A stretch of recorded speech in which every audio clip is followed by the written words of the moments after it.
अस्सलाम वालेकुम रहमतुल्लाह। ये मस्जिद नबी की छत के ऊपर जो गुंबद बने हुए हैं, स्लाइडिंग गुंबद, उनकी ज़ियारत करें जनाब।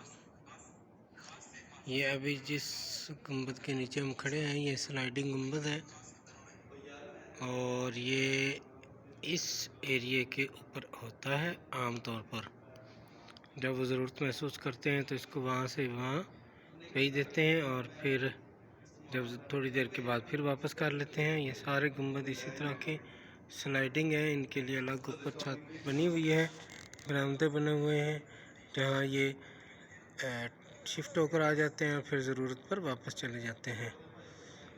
मस्जिद नबी के अंदर के मौसम को, हवा को कंट्रोल करने के लिए, आलूदगी से बचाने के लिए, ताज़ा हवा के लिए और दीगर भी कई होंगे यकीनन मकासद जिनके लिए इसको तरतीब दिया जाता है। और ये देखें मस्जिद नबी सल्लल्लाहु अलैहि वसल्लम का मीनार मुबारक।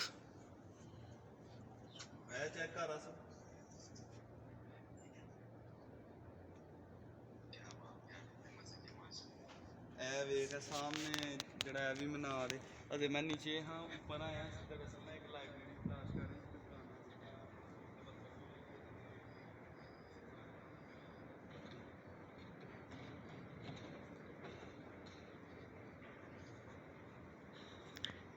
ये देखिए जी, ये सब जगह पर बनी हुई है। लोग यहाँ पर नमाज के लिए जब ज़्यादा तादाद हो जाती है लोगों की तो ऊपर आते हैं। उस साइड पर गुंबद खजरा है, लेकिन अदब की वजह से उस साइड पे छत के ऊपर से नहीं जाना मुनासिब लग रहा।